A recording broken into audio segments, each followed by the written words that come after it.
Welcome to this week's edition of the Late Night Show with Pacman. This is the week that we've put to rest our Nkosi Amankosi. May your soul rest in peace, sir.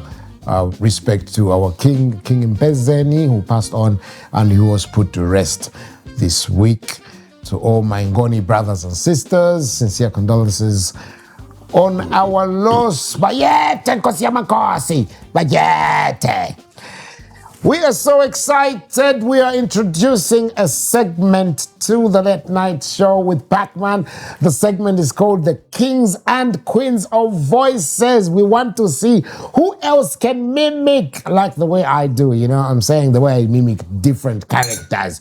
Like, for example, I just took a pic. I received a video from heaven, and our Lord Jesus sent our departed President Edgar Lungu to go and receive King Mpezeni as he made his royal entrance into heaven.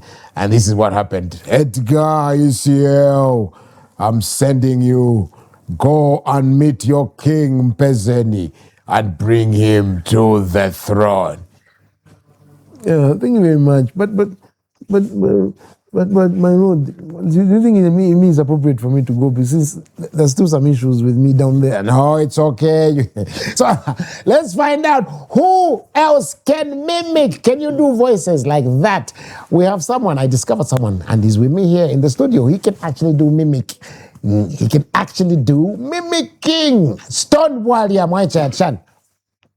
Thanks for having me. It's a pleasure to be here. Yeah? Yes. So you can actually mimic. Who can you mimic? I can mimic Kevin Hart. You can mimic Kevin Hart? Okay, yes. Give us a quick Kevin Hart. Oh, swear to God. Listen. Yo, I'm with the Pacman. I was in Livingston last night, man. Swear to God. Zambia is beautiful. I thought Africa's a jungle. They lied to us. Oh, yeah? So you see, there's so much talent. Can you do that? Can you mimic? Make sure you record yourself. Look out for this show. Send us videos. It doesn't matter. It doesn't have to be someone famous. Even your father. Can you mimic your father? Record him, record us. Send to us that video. We are looking for that mimicking talent. It's the Kings and Queens of Voices right here on the show. Something happened on the road today as I was coming over, and this concerns actually, road traffic safety. Guys, why don't we like giving each other a chance on the road? I'm not saying this guy should be fired, but it was a driver from the International School of Lusaka, there by the intersection. When you're coming from National Assembly on the, after you've Nangwenya crossing over, going on to the other side. This guy, he was behind us. Fair enough, he had the way, so we were asking for way so that, Pasako check a chance. But this guy could not give us chance. But what hurt me is that, one, he was driving school children. I think those boys were coming from a football match or something. They were singing. But he couldn't give us chance. But instead of just maintaining his pace, his speed, what does he do? To make sure that he chingas us, he even increases his speed. I mean, that now becomes dangerous driving. Because what if we were... like Mama Bus, Mama Church, then all of a sudden, things. So guys, if you're a driver or a road user, we're all road users. Whether you're a pedestrian, whether you're a cyclist, whether you're using a motorbike, you're a courier, you are my Honda, or you're driving a vehicle, a truck, can we all be cautious on the road, please? Let's give each other way. Anyway, we'll be right back. We got two guests in the studio. When we come back, we'll have our first guest.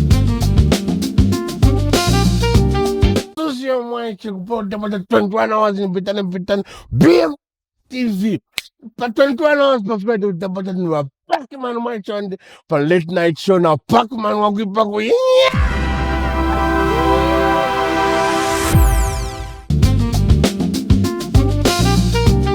And welcome back. We have our second guest in the studio.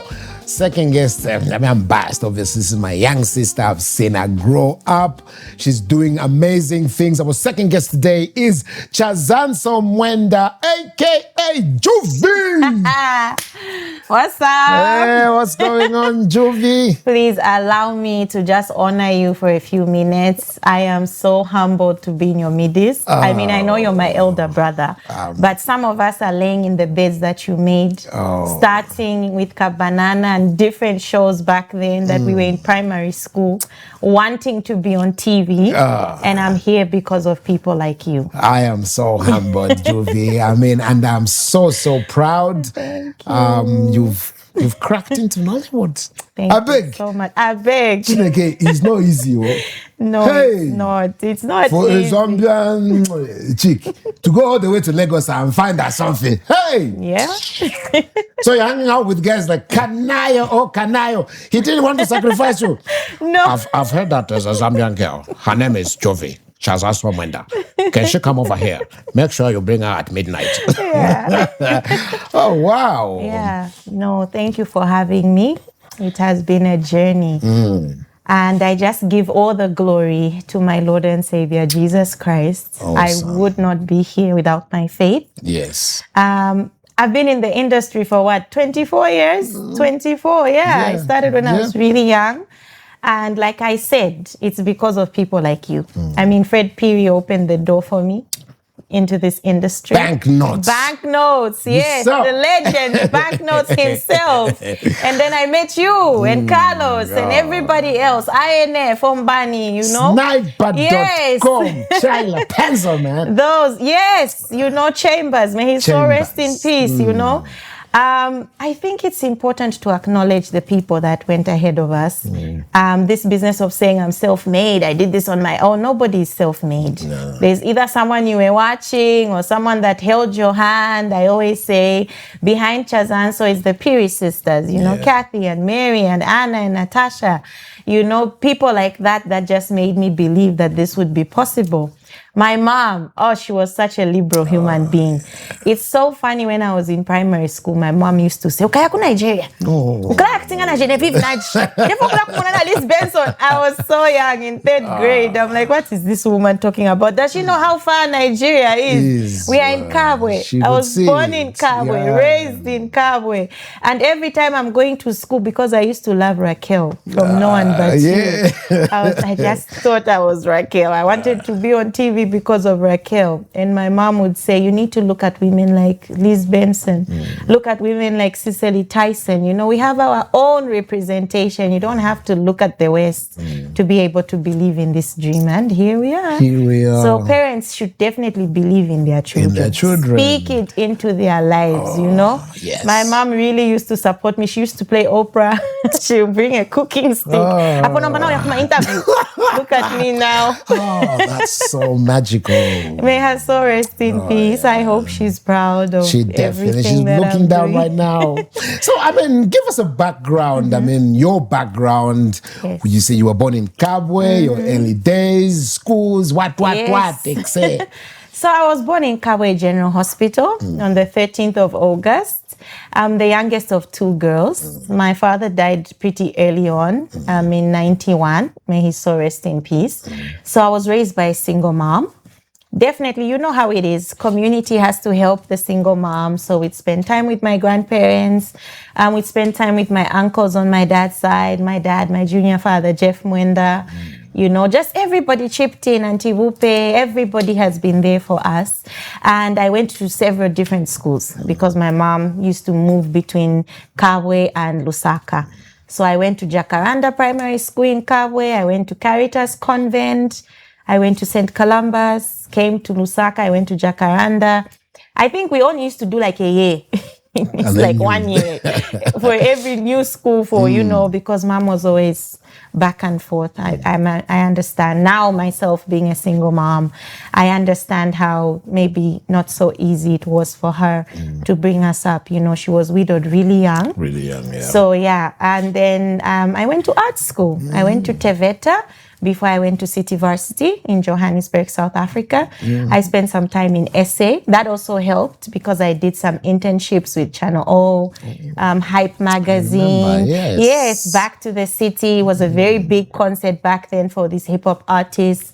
I got to meet a lot of artists back then, you know, DJ Euphonic, Slicker, Dallas. You know, I was just in the thick of things. I guess it's always been in the cards of my life. I've always been around creatives. Even here in Zambia, Banknotes really introduced me to a lot of legendary names because I was like always walking behind him, trying to learn, wanting to learn. I've always been so hungry to learn. You know, I never really used to ask about the money. How much are you going to give me? I just wanted to be in those spaces, and it really has benefited me more. You know, money finishes, you spend it, but relationships, a relationship is also a currency. I'm on your show now. Wow. Because of the relationship we have. Yes. And I think that's something that a lot of creatives now lack. It's always about the money. I know bills have to be paid, but there's certain places that you can't access even if you have the money. So I think having the access and having the right networks is very important as well. Tell us your journey in the acting arena. How did you get into acting? Well, you know, school. I used to do dramas in high school, primary school. I've always just been a chatterbox. You know, I feel like there's 10 people inside my head. I've just always known, you know, there was nothing else. Okay, at some point I wanted to do law or political science, but definitely the creative side took dominance. And then my first on-screen show was called My Country with Alexa Media. Yes, we were together. That was my first ever. It was sub-lead role. Uncle Bob Nkosha played my father. And Auntie Rita Walia played my mother. And it was a sub-lead. And I was always, you know, it was a fantastic experience. Thank you to Alexa Media for giving me my first break. And then from there, I did a couple of commercials. And then I went on to do Love Games, which I say is still one of the biggest series to come out of Zambia. We were together again on Love Games. Definitely. Because I feel Love Games penetrated when social media wasn't so rife. It made waves across the globe. It won awards. It really did the most for Zambia. And I think we should even do like a Where Are They Now? Don't you think so? Like bring the entire Love Games cast. We do need to do that. And let's just check in on everybody. So after Love Games, I went back to school. I did a bit of school in South Africa. But then there was always a job somewhere, you know. And that's how I came back home. We started doing the Zambia Music Awards. I was one of their line producers for the awards 3 years running. And so on and so forth. And now I have close to 23 credit rolls. That is a very high film currency. If you're dealing with casting agencies, 23 credit rolls is like, that's now they know that you're an A-list actor. Even when it comes to the rate cards, you're able to negotiate because now they know you have range. You know what I mean? So yeah. I can tell from the talk that you are, you know, industry talk. Tell us, you know, I think our artists need to learn that type of, because those are industry standards. So, you know, what can you advise our local artists, you know, especially when it comes to things like standards, making sure you have a proper profile, you know, saying things like, you know, credits, you know. How does it work? How can we as Zambians also pick up some of these things and implement them? Definitely you need an agent. I don't have an agent. I do a lot of the work myself because I teach myself a lot of things. I go online. I want to know what's this, what's that. But also because of my school in South Africa, I have quite a number of networks across the continent. I'm able to ask, what are you doing now? So in terms of even certification, this is a conversation that I've been having with some of the industry key players, even when I'm at the National Arts Council. These are the questions that I ask. Who is certifying actors in Zambia? Because those are things they have in Nollywood. You know, you can't be on the same set with Auntie Anita Munamonga, like me and Auntie Anita, if we were casted on the same set. It is automatic that Auntie Anita is going to get more money than me. Not because I'm all over social media or because of numbers. It's because of the years, the amount of work that she's put in. the amount of work that you've put in. And this is a conversation that I'm constantly wanting to have in this country. I beg, maybe Nigeria should take me home. All the years I've done, I've not received nothing. No. Hey, what have I done now? We need to start certifying actors. I mean, look, you can't fight grace, right?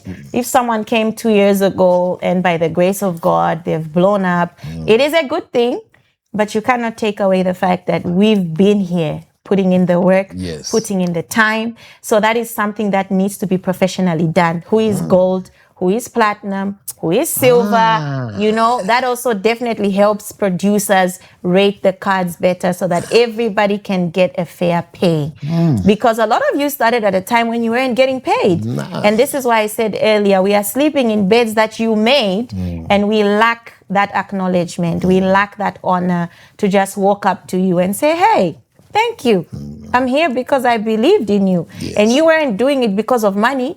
You weren't doing it because you thought Facebook is going to come or whatever. You know, you were just doing passion. Exactly. So those are some of the things that need to be done. This is 2026. You know, you need to have a professional reel. It's not enough for you to say, those are delusions. A lot of the actors, I'm not going to call them newbies. I don't want anybody to come after me. But a lot of them have this delusion that people just know them. We don't know you. We're not watching you all the time. You can't be so clever within yourself to think that everybody's watching. They are not. You can imagine some of the actors that are big in Lagos are not big in Enugu. They are not big in Wari. I went to Delta. I was in Delta for a week. I went to Enugu. The producer flew me out of Lagos to shoot in Enugu. That's the east. That's like the Igbo territory. Most of the actors that are big in Enugu are not big in Lagos. So how do you expect to go just from Zambia and go and be big? Nabakwabo, they are still trying to penetrate. You need a lot of humility. It takes a lot of humility to do the work that I'm doing. Someone in Enugu said to me, I saw your CV. They said you've been in the industry for 17 years, but you came here. I don't even know who you are. And it was a bit hurtful, but it was the truth. You can imagine, he said, well, you know, if I go to London today, someone is going to recognize me because the Nigerians are supporting their artists. And we are not many. I can understand we don't have the numbers, but with the tech that we have right now, it is a conscious choice that we as Zambia needs to make to watch ourselves and support our work. You know? Let's go now deep into your foray into Nollywood. I'm very proud, Chadzanso. Juvie, I'll tell you the truth. You know, you've done it. You have cracked the Nollywood market. Nollywood is not just in Africa, on the planet. That's true. It's one of the biggest film industries on earth right now, Nollywood. And to get into there is not a small thing. You've done something massive. And when you are inside, I'm fat. So tell us your journey. How did you find yourself there? You can't remember. I'm embarrassed. I'm Chewa. Oh, yes, Chadzanso. I don't know how to speak Chewa. I was raised on my Rapula side because my mom is from Rapula. I know. Nollywood has always been in the cards. I think I got my first call to Nigeria around 2009. It was an internship. Was connected to the show, the same show I was talking about, Back to the City. But my mom felt I was too young. You know, she was like, you cannot be going to West Africa on your own. I was like, I can do it. I can go. You know, just very, very confident. I've always just known that I can do it. My spirit man is very strong. I'm not afraid of anything. I'm very daring. I'm very tenacious. So my sister, actually, my older sister, Ntamo, saw a post on Instagram saying being in Nollywood and they were looking for Pan-African actors. So she sent me the link. She said, have you seen this? I wasn't very big on Instagram that time and my Insta was even private. So she said, you know, maybe you should make it public, look this thing up. And I didn't. And she kept sending it to me. So then I saw some clips of the previous one and they had like Ruth Kadiri on there. I saw Mr. Sheyu, you know, just big names. I'm like, okay, let me check this out. So they needed a monologue. And they wanted us to submit 3 different monologues. So a monologue is a single performance of one actor just performing in one place. It could be maybe from a previous film that's already been done. It could be self-written. So they wanted 3, one comic one dramatic one, and just one off the top of your head. So I went and got into makeup. I'm like, hey, this is Nollywood, let's do it. And I submitted the videos. I think that was in around October 2000 and I think 2020, during COVID. It was during COVID, that's when I submitted. So then I didn't hear anything from them. I'm like, what's going on? Then April 2021, I got an email and they said they'll be going country by country. So they had 8 countries in mind. It was a show that was being produced by Rock TV, Rock Nigeria, Madam Mary Remi Njoku and her husband, Dr. Njoku. So they were looking for where the countries that watched rock the most. So they wanted to give back to the countries that had the most rock viewership. So they had South Africa on there, Zambia, I think even Namibia, but it's post-COVID. So most of the countries, they couldn't get in for the auditions and they couldn't get people out to go to Nigeria. So they said, we'll be coming to Zambia at such and such a time. Prepare yourself for the audition. I said, oh, okay. Weeks went by. I never heard anything from them. Then they said, we'll be coming to Zambia. So I called the number that was advertised from the Zambian side, and it turns out I knew the person. I'm like, hey, what's up? What's going on? Is this thing for real? You know, it's the Nigerians. You have to make sure. You can be She's like, no, it's for real. I'm like, okay, I'll be there. And the auditions were by Mika Lodge in Jesmondin. I was so shocked with what I found. People were wearing Crocs. They were so chilled. Others had babies on their backs. I was like, are these people, did they read that this thing said being in Nollywood? Why is everybody just looking so laissez-faire, no effort, even with the wardrobe? And I had gone with my friend, who's also a makeup artist. I was even joking with her. I was like, man, this is going to be so easy. So then a voice, I believe that must have been the Holy Spirit. He said to me, don't be so sure. You don't know what they are looking for. I was just so overly confident. I was like, please, piece of cake. We did the audition, but before then, I had my submission form. So I gave it to the girl in the queue. I said, why am I in the queue? I've got this thing that they sent me that I'm going to go straight inside. She was like, where did you get this from? I said, I auditioned online. She's like, where? I said, it was on Instagram. She's like, oh, I'm sorry I made you queue. You can go after this young lady. And the guys in the queue were like, let's go home. Telling me, I'm like, why are you saying that? They were like, you look the part. I said, well, that's why you should take audition seriously. Yeah. Never you go to an audition in a t-shirt. You need to put in the effort. So I went inside, I did the audition, and everybody who was there from the Zambian side, I knew them. So when I started giving my CV, they were like, no, you guys, this is your friend. You told her to come. I was like, no, the industry here is very small.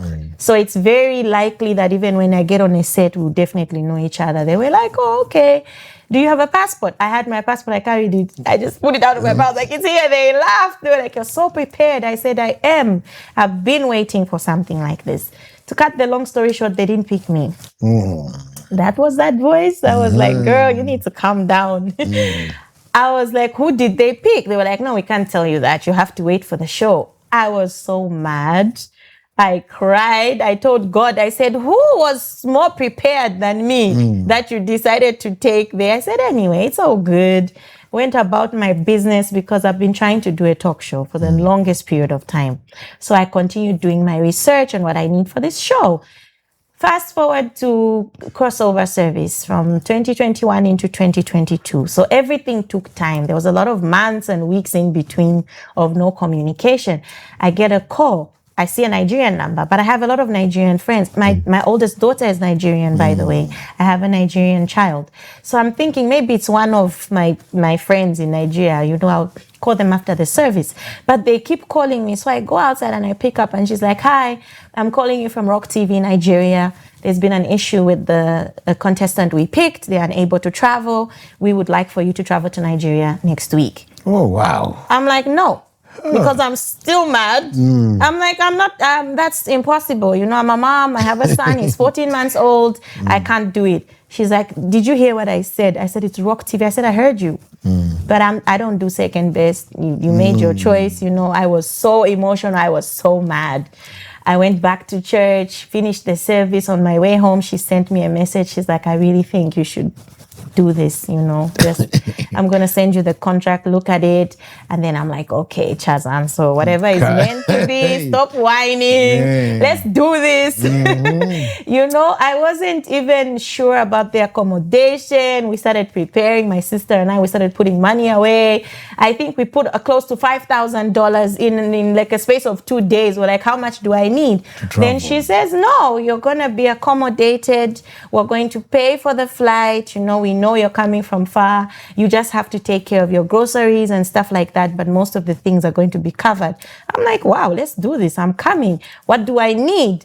She's like, you need to come because the others have already started traveling. And then some of the countries, because of COVID, they're not going to be able to come. So we've only cut it down to 5 of you. And we have to get 2 Nigerians. So it's Ghana, it's Cameroon and Zambia and 2 Nigerians. Wow. And the reason why we didn't pick you at first was because we have so many girls.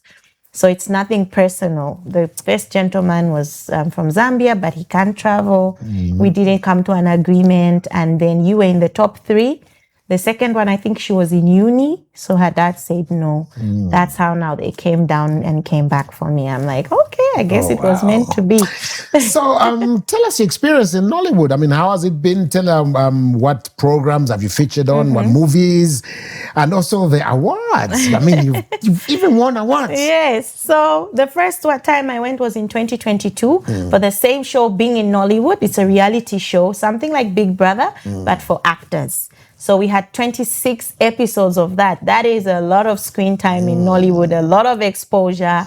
And then I had different films. I did a Nollywood cinema film, Prime Video, that featured Mercy Johnson and Jim Ike, Daniel Effiong, Deyemi, those kind of people. Even when I got to set, I was just trying to linganya myself. Even when I saw Mercy Johnson, I was like, you're a star, girl. You're from Zambia. You ain't doing this groupie thing. Sit down. But I had to keep telling myself, girl, we are carrying the Zambian flag. We are not doing this groupie thing. Compose yourself.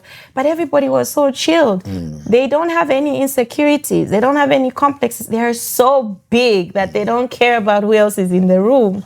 Everybody is big in their own right, you know? So that was one of my starstruck moments was when I was like, Mercy Johnson is on this gig. What? I came to Nigeria saying I want to see these guys, and it was happening so fast. Like the soil just accepted me, and I kept thinking about my daughter. How my daughter was born. Her father said no, was still young. It's too early. I don't want to be a part of this. But when I got to Nigeria, it felt like because I'm Ike Oluwa's mom, this place kind of already knew me. It was even becoming more like the grace and the favor was increasing when people found out that my daughter is half Yoruba. They were like, you be Mama Ike Oluwa now. Where is our Piki? Why did you come on your own? And I already spoke Pidgin. So they were like, who taught you how to speak Pidgin? Do you speak Pidgin in Zambia? I'm like, no, now my friends, where they go school. You were supposed to be here a long time ago. So I really feel like God compensated me, with Ike Oluwa's life. There were times I was like, man, I could have been in Nigeria by now. Little did I know that this little baby, even now, can I tell you a really mighty testimony? So you know how it is with immigration. You can't stay there long enough. Your work permit is all over the place. So that's the reason why I'm back and forth. So if I could, and that's another conversation that African nations need to have. I can see a lot of African nations are waiving the visa requirements for African citizens as Pan-Africans, but they should also do it for the arts specifically. Just have a specific visa for artists. So we can move all over now. Exactly. Because you're treated sometimes, I don't want to use the word criminal, but it's like, what are you going to do? You want to marry a Nigerian? Where are you going? Come on, guys. Let's make it easier. Now, it turns out that Ike Oluwa can waiver for us if she gets her citizenship. Can you imagine, right? And that's another word that I have for young single moms. You just don't know what God has in store for you and that baby. Love your baby, raise your baby, shut your ears. You know people and opinions. Now Ike Olua can apply for her citizenship and waiver for me and up to 4 family members. Mama, now you can come in here without worrying about that useless visa. Yes. Tell us about your awards, though. How many awards have you won? Which awards have you won? It's funny how I've been here doing this long enough and I've never been awarded in Zambia. I've never been awarded either. Imagine! Why? What is going on? I don't know. Can you give to Caesar what belongs to Caesar? Anyway, I'm not entitled. There's no part of me that walks around feeling like I've done it, you know. I always tell them in Nigeria, you see me, you see 20 million Zambians here. And I'm really looking forward to other Zambian artists to be more courageous, take those risks, put that money away. You're going to need a lot of money, but go, travel, open your mind, get that exposure, ask questions, penetrate into the right spaces. It will profit you. I know everybody's trying to produce now. Everybody's a director. It's good. But, you know, it's better to get exposure, you know, go and copy the notes. Look, Ghana, how many big Ghanaian artists do we have in Nollywood? Because they went to copy the notes and then they went back home and established their industry. So definitely I was awarded for Best Inspirational Woman, the MVAA Awards 2025. And they are a Pan-African Awards body. They're the same people that do the Zikomo Awards and the Starshine Awards. Yes, Daniel Blessington, it's the same people. And they host in different African nations. Same as the Africa Monologue Challenge I did in 2024. I was the Zambian representative in the Africa Monologue Challenge in Uganda. I spent about 7 weeks in UG. Man, they treated me like a queen. I was like, now this is the superstar life I've been waiting for.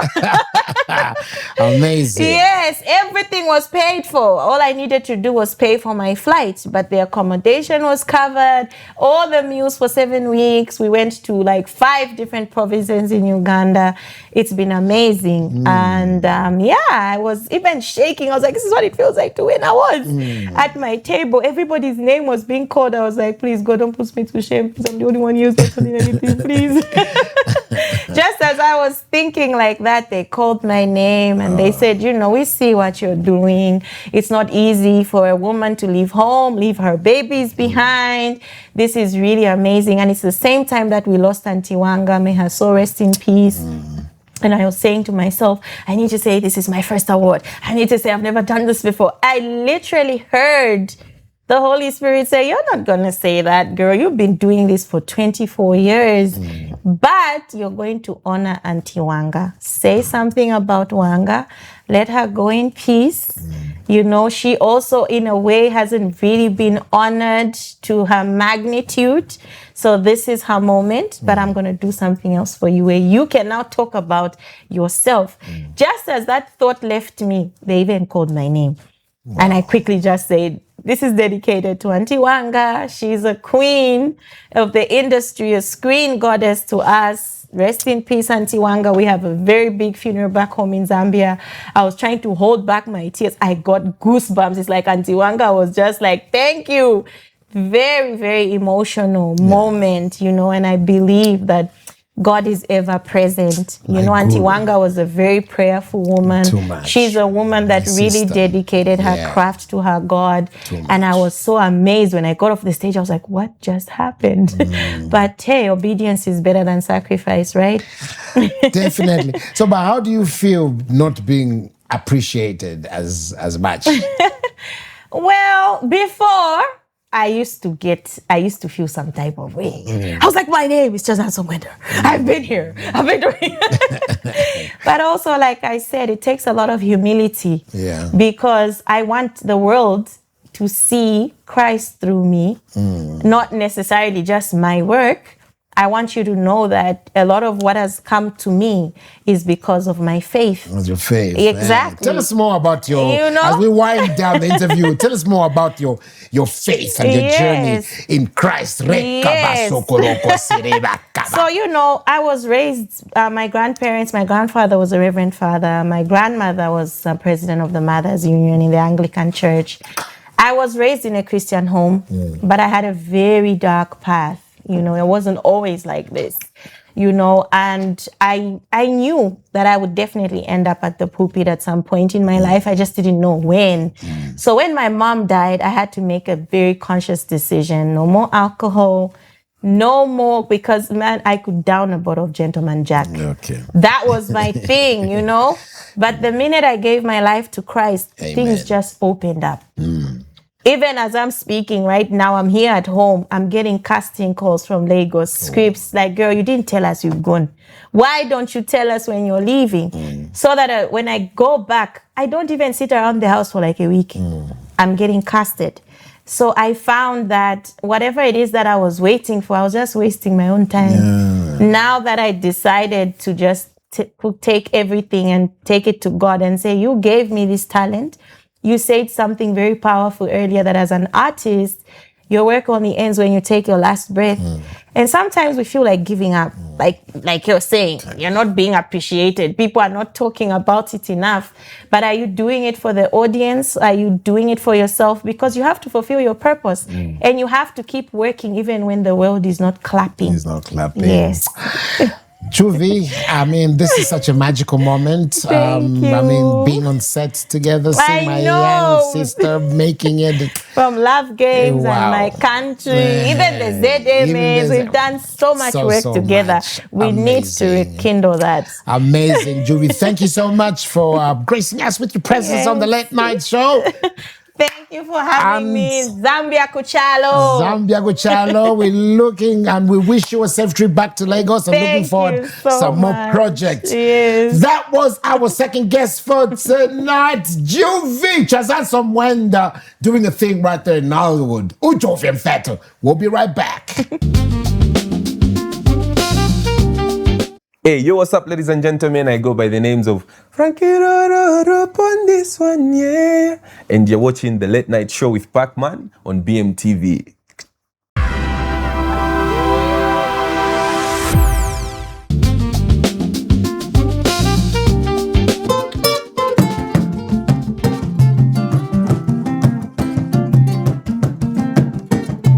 Mama, sokufa, aha.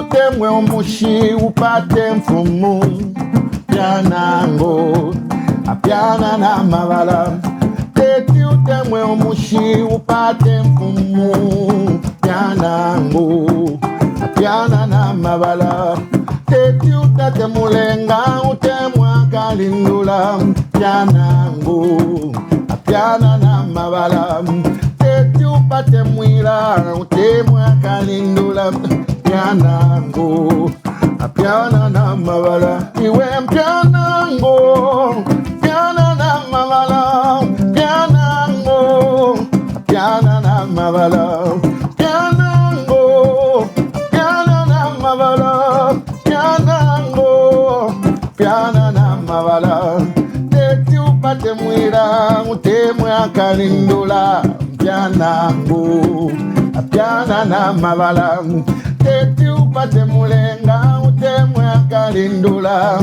Pyanango apyana na mavala teti utemwe umulume upate nina Pyanango apyana na mavala teti usumine umona kachupate bana wasangamo Pyanango apyana na mavala iwe Pyanango apyana na mavala Pyanango apyana na mavala Pyanango apyana na mavala Pyanango apyana na mavala yeah. Oh my God, man. I'm telling you, man.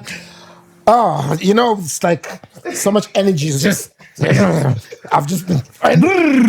That's our guest for today. It's none other than Mwila Mulenga. I'm the Shitless Boys are right here in the studio on the Late Night Show with Pacman. We'll be right back.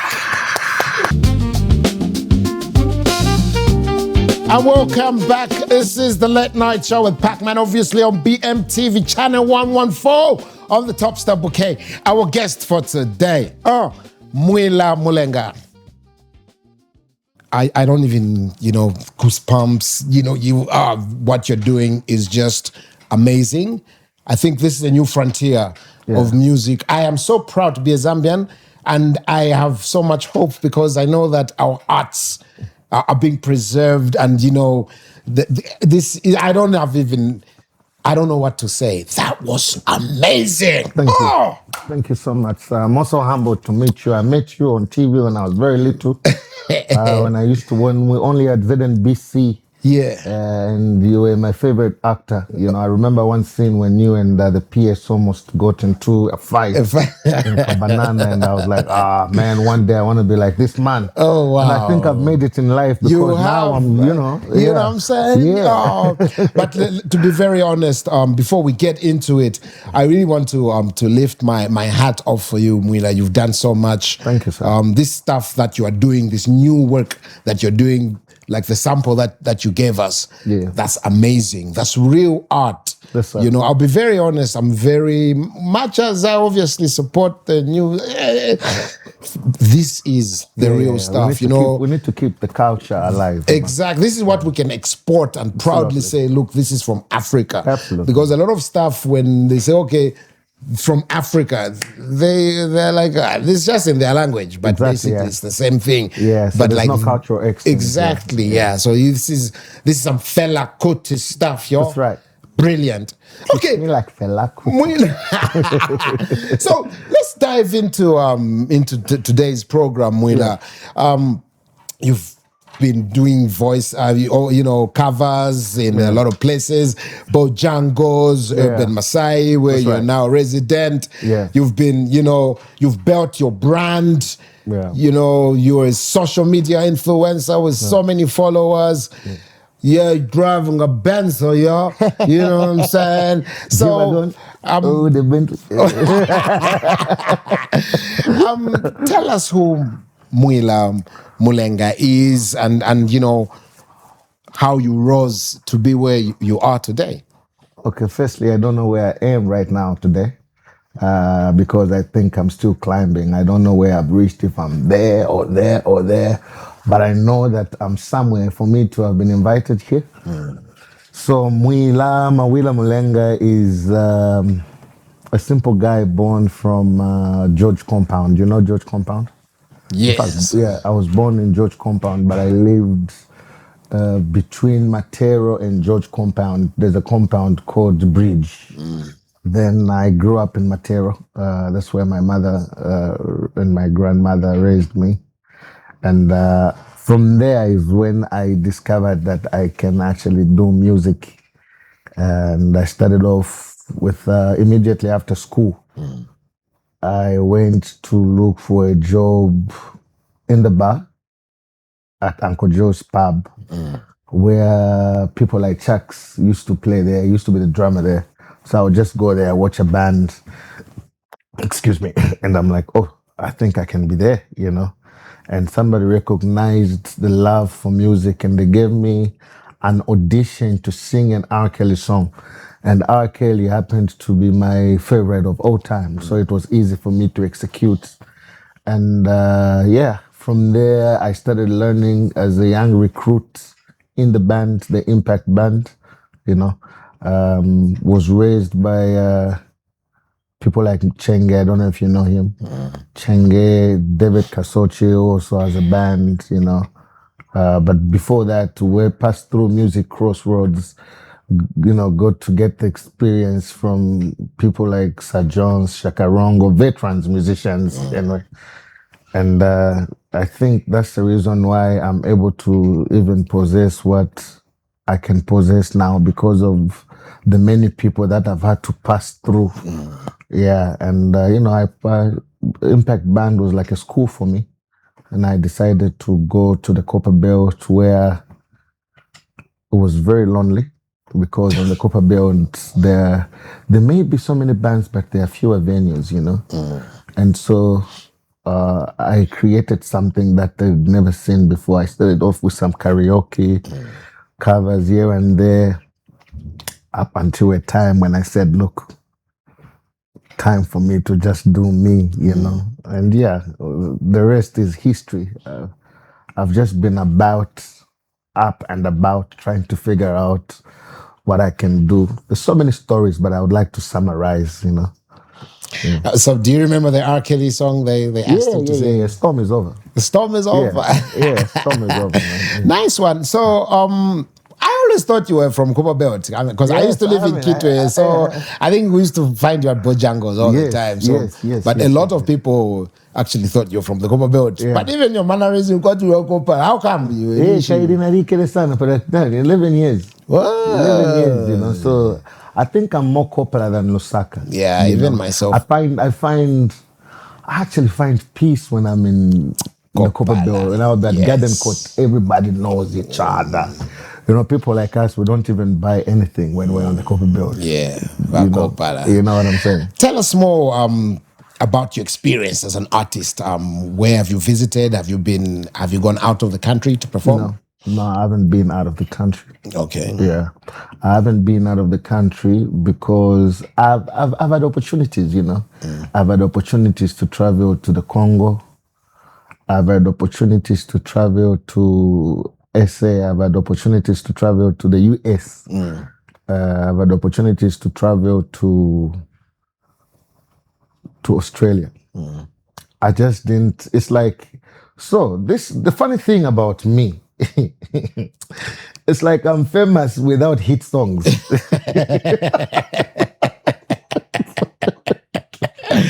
You get? So trust me, if I did a travel to go and perform, well, now we've got our own stuff, our own thing going. But I think a lot of people still know me from the cover guy, you know what I mean? The guy that does covers and things like that. And I remember CQ, you know, CQ is my cousin. And he did so many of this traveling to the US. And he would call me from the US, cousinito, kuno, ungapange maafu, Las Vegas kuno. You would just come, you know what I mean? You make money, you know what I mean? Then I've got another friend of mine who's there, who's been trying to push. I'm like, but what am I going to perform there? Am I still going to perform covers? You know? Yeah. So I had to find space for me to do what I can do for me as an artist, as Mwila. You know, then now you can export me. You guys now decide now that, look, now we can export you with something different. But I mean, I'll be honest, I'll tell you something. You are a star. You are rising. And, you know, like in our journeys as artists, there's no expiry date. You expire when you take your last breath. That's right. You know, you can act up to the age of 90 as an old guy. So you can sing until you are. Yeah. So you're rising and rising. And what you've done, I think, is so it's quite impressive. I think you wanted to focus on building your own brand, building your own style, your own, which now you've built. This is like, oh wow, it's a weapon of mass destruction. This is This is something. Yeah. Tell us about though some of the challenges that you've faced as an artist.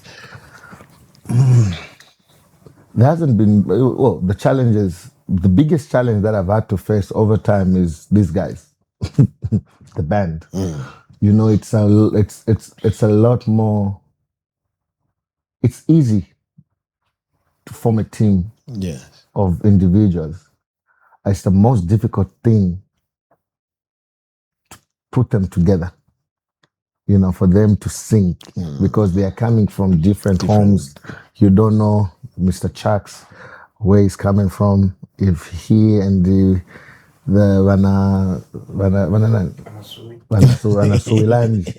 things are all right at home, you know what I mean? Yes. We don't know if Xavier has been dumped or he has dumped somebody who's going through things and he's coming to perform. We don't know what Augustine is going through. And now you have to, when we meet, we have to be in one mind. So I need now to, talk to this one. Or it's a lot of work, Yeah. So the biggest challenge has been to put a band to stay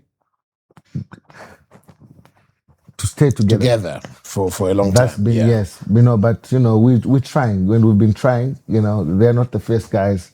We've had to get rid of some of the guys. We've had to try out some. That's the biggest challenge that I've faced from the time I started doing this band business. So the shirtless boys. Shirtless boys. The shirtless boys. Talk about the shirtless. How did you sort of come up with such a concept of no shirts? You know I'm laughing. I'm laughing. Chucks should have been here, Maybe Chucks can. Because I remember one time. I picked him from Lusaka. We had the show on the Copper Belt, and I happened to be in Lusaka. So it was me, Chucks, Sebastian is not here, and my wife in the car.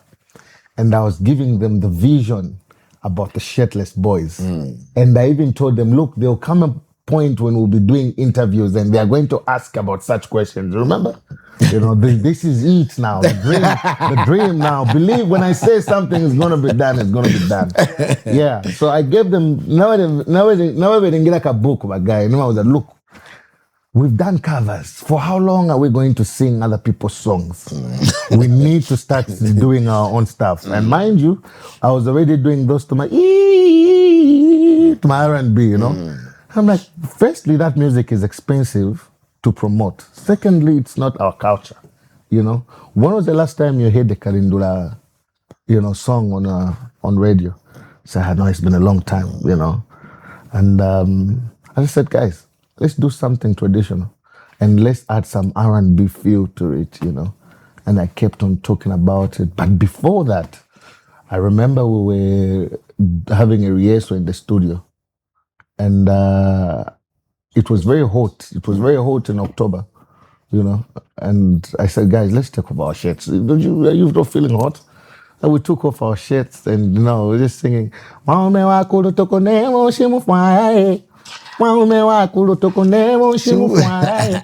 Shirtless boys. And I posted that on my Facebook. We continued rehearsing. But 2 hours later, we were viral. Oh, yeah. 2 hours later, we were viral. I remember that video. 2 hours later, we were viral. I said, wow, And the only venue that we had, the only stable venue we had was Bojanga's and Keg. And so I called my boss, Mr. Ritesh from Keg. I said, I've got this idea. Let's do a Kalindula night. Now, I didn't even know Kalindula songs. And we have to perform for 2 hours, non-stop Kalindula, And so he said, look, I trust you. Let's give it a try. And I started now looking for people that can perform Kalindula music. I knew probably 2-3 songs, you know what I mean? And so I went and poached Vashimalama. You remember Vashimalama? Vashimalama. That is right. Found him, found his number, called him, gave him the plan. I had never met him. Told him the day of the event in Kitwe. By Keg. A day before, he called and asked me, Mwila, program, I said, the program. Boss, it was one advertisement. This is where you see the power of this Kalindula stuff. One advertisement, one weekend, Kalindula night, without our shirts off. Without our shirts on. Sir, that little Keg in Kitwe was packed. Wow. I told these guys, people are hungry. People are hungry for Kalindula music. But how long are we going to perform other people's Kalindula music? They will sue us. These musicians are petty. I've been working with them. They will sue us. Let's go in the studio. It was the same weekend, The same weekend. Me and Chucks, even, I don't know, we had a big argument, you know what I mean, about this thing. But you know what? We started. And when we started, we respected each other. They bought into the vision. And here we are, sir. We've done an Amazing. album. We're working on another album. We've got more than 30 songs from this album that we're working on. And we just want to offload even just 10 or 15. You know what I mean? Because there's so much content. Yeah. What about the first album? What's it called? It's called Amapinda. So for the first album, for the first album, I had the privilege of, I received a call from Madam Mulenga Kapwepwe. She told me, "Hi, my name is Mulenga Kapwepwe. I've seen what you're doing on social media. I felt like crying. And I think you could be the next PK Shala or Glorious Band. We've not had anything like that from the time those guys died. Correct. I've got some music, the evolution of Kalindula. If you are interested, I can give you that music, then you can, redo the music." I said, please. She sent music from 1952, 1961. 1962, you know what I mean? They were folk, but we, modernized some of them, and that was like our genesis. And so the album is called Amapinda. It's on all streaming platforms. And the current album, when can we expect? You say you want to throw at least 10. That's a debate because now we are going into elections, But, my team says we drop before elections. I'm like, let's wait for elections. They're like, no, look, this album will be commercial break, because a lot of stuff is going on social media. So I don't know, maybe July, Maybe July. But me, I'm ready even now because, I'm the mix producer. So every day I'm just in the studio, but I'm ready, We'll see. Maybe July. Maybe July. Yeah, maybe July. Excellent. No, Mwila, thank you so much for gracing the late night show. I am so touched, but I'm so energized up to now. That was so... I can't wait for the album to come out. No, you can't that wait. Song you performed, what's the title? It's called Mpianango. Mpianango. Mpianango. Apiana na mabala. When you inherit something, you inherit everything. If you inherit a wife from her parents, you inherit everything that she carries. If she carries good energy, that's the energy that you inherit. You can't say this, that. You cannot love somebody's daughter and hate their father. It's not possible. It's not possible. You cannot love milk and hate the cow. You cannot love, like what is, I think it was Malcolm X who said, you cannot love Africans but hate Africa. That's the thing. It's the same thing. That's the thing. You can't, Wow. You want to make me laugh? Why do I want to laugh? What? Because we're always cracking jokes together. Any last words, especially for upcoming artists, words of encouragement? Okay. For upcoming artists, if you're an R&B singer, I would like to tell you that R&B is very good music and I love it. And I can do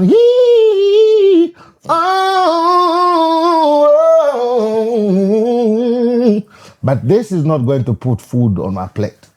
So if you want to succeed, it's fair enough for you to remember your roots and, carry it from there and you're going to make some money. And that's from... there's a message from President Michael Sata. You tell that young man, Mwila Mulenga, to continue the good job he's doing. Yes, sir. Because you see, a lot of artists, they want to sound American. They want to sound British. They want to sound as if he's from Australia, but you are an African, a Zambian. So Kalindula is our culture. Kalindula is our music. Because you saw the way the guitars were playing, the drums. Mwila Mulenga, congratulations. Sir, thank you, sir. Anyway, just a bit of fun there. Message for him from former President Sata. As we close the show, we can't just let Mwila and the Shirtless go without giving us another gun. Wow, that magical stuff. Come on. You know what, guys, the Shirtless boys. That's right. Wow. And allow me to also salute my brother there, Chax. I mean, Charlie Chax is, I think, the best drummer. The best drummer ever. Charlie Chax. The best drummer to ever play. Good job, Rob. Good job, Rob. Thank you, bro. So, I mean, this is This has been the Late Night Show with Pacman right here on BMTV channel 114 on the Top Star Bouquet. You can catch our channel as well on the YouTube, BMTV Zambia 114, Facebook, and all our social handles, BMTV Zambia. As we leave, Mwila, Mulenga, and the Shirtless Boys are obviously gonna give us some more of the juicy stuff.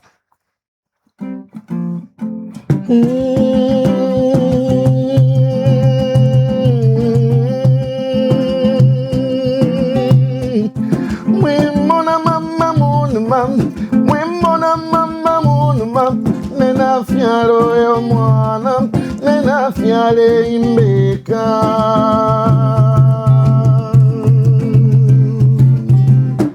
Newa salangana meno, newa salangana meno, nena fialo yo mwana, nena fiale imbeka.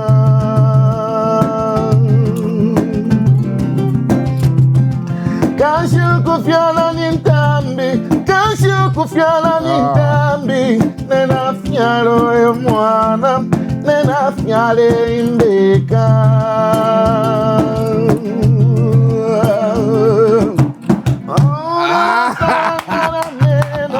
Never sangana meno, nena fialo yo mwana, nena fiale imbeka.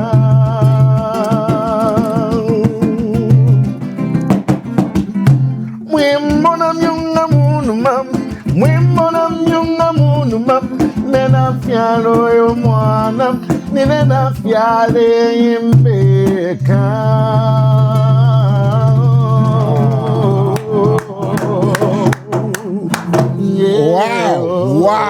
Wow. What can I say? Till the next time, the Late Night Show with Pacman.